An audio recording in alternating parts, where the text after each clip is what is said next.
In section 3.3, day 2, we're going to do a little bit more practice with slope-intercept form. For the warm-up, find the equation of each line. I should have said write the equation of each line. So the first one is line A, and if you notice we have a y-intercept of 4, so we can write this equation y equals 4.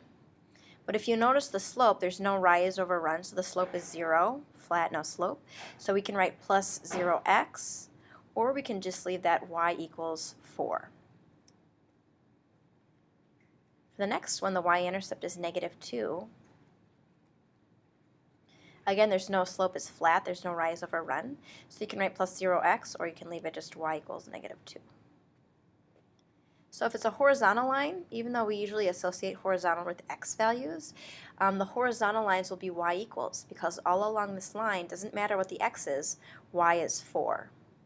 So horizontal lines, y equals. Let's look at the vertical lines.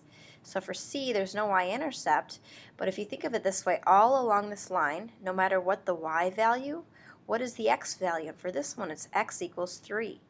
So all along this line, all the way up and down, x equals 3 no matter what y is. So even though we usually associate x with horizontal, in the case of a line, x equals 3 represents a vertical line, because again, all along this line, x is 3.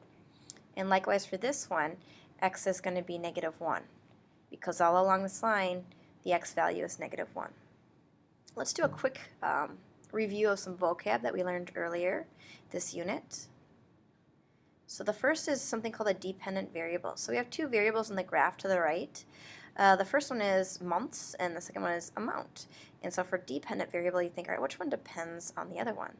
So if we're looking at money in a bank account, the amount of money is going to depend on what month it is over time. So here, the dependent variable is the amount of money. The independent variable is usually time, not always, but here is the number of months or time.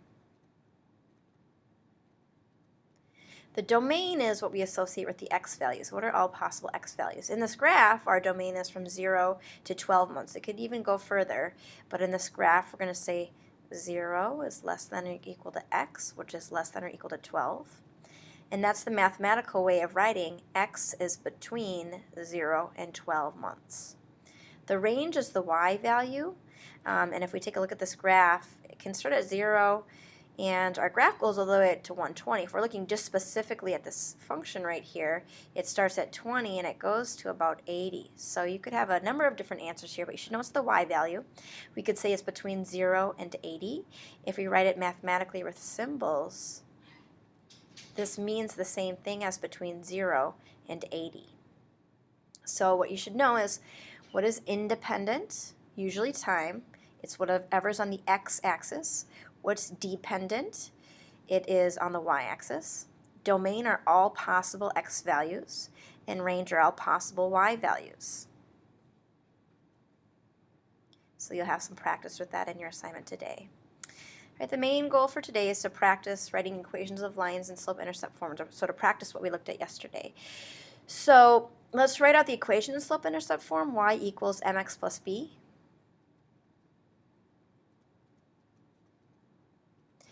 If I ask you what's the slope and the y-intercept in an equation of a line, you have to get y by itself first. And if y is by itself first, or if y is by itself, then the slope is next to the x. So whatever m is the slope. And the number by itself is the y-intercept, or the starting value. So the y-intercept. Let's go over example 1. A line passes through the point x. X is 4, y is -3. And has a slope m equals 1. Find the equation in slope-intercept form. Well, first up, I'm going to write the equation y equals 1x plus b. There's the slope. Now I'm going to plug in what we know. We know x and y, and we're going to solve for b. So x is 4, y is -3.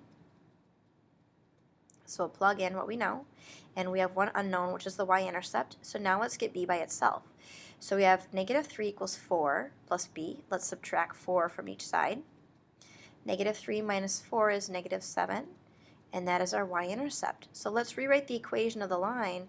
Y equals, it's 1x, so I'll just write x minus 7.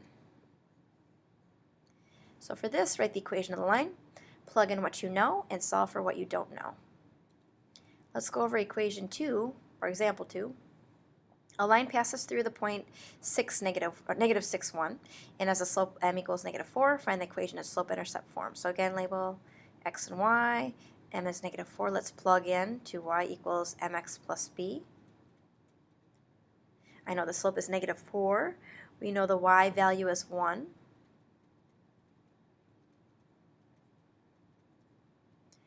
Okay, let's simplify. So negative 4 times negative 6 is 24.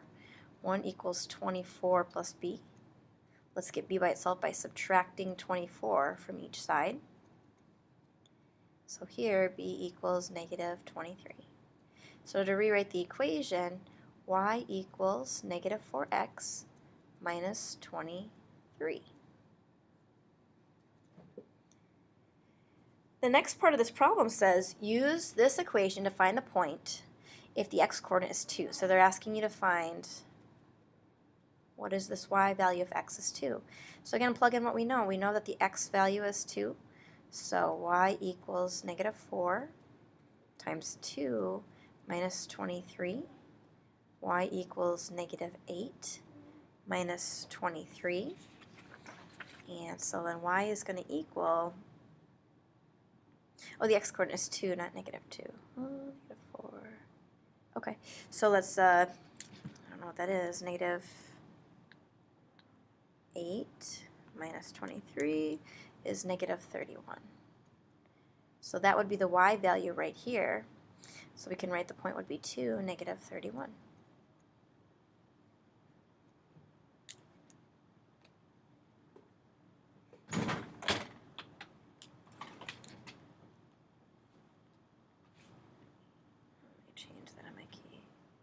All right, let's go over example 3 then. Write an equation in slope-intercept form for a line that's parallel to y equals negative 4 plus 3x that passes through 1, 7. Okay, so parallel. This parallel, you have to think about what's the same, and it's the slope that's the same, which is a 3. So that's what we're going to use. The slope is 3. It passes through this point. Let's plug in. Y equals negative, oh, we don't have negative 4. We have 3x plus b. Okay, so here's our new line. Has the same slope as the parallel line, but x and y will plug in. So we have 3 on this side. We want to get rid of that. Subtract 3 from each side. So b equals 4. So the equation of the line will be y equals 3x plus 4. And that line would be parallel to this line, and it would run through 1, 7. Example 4. A line goes through this point, 2, 5, and is parallel to y minus 7 equals half x plus 5. This is actually in a form called point slope, which we're not going to talk about this year. We want to find the equation of the line in slope-intercept form. Okay, so first of all, we need the slope of this line. The slope of this line is whatever's next to the x when y is by itself. So first step, let's get y by itself on this side, and I'm going to simplify this as well. So let's distribute. Y minus 7 equals half x, or 0.5x, plus half times 5 is 2.5. So there's the equation. We need to get y by itself, so we're going to add 7 to each side. Again, we want our equation in slope-intercept form. So we have y equals 0.5x plus 9.5. Now the reason I wanted the equation in this form is now I can tell what the slope is. The slope of the line will be 0.5 because they're parallel. So the second step is now take that slope and this point right here, 2, 5, and let's plug into y equals mx plus b. So y equals 0.5x plus b.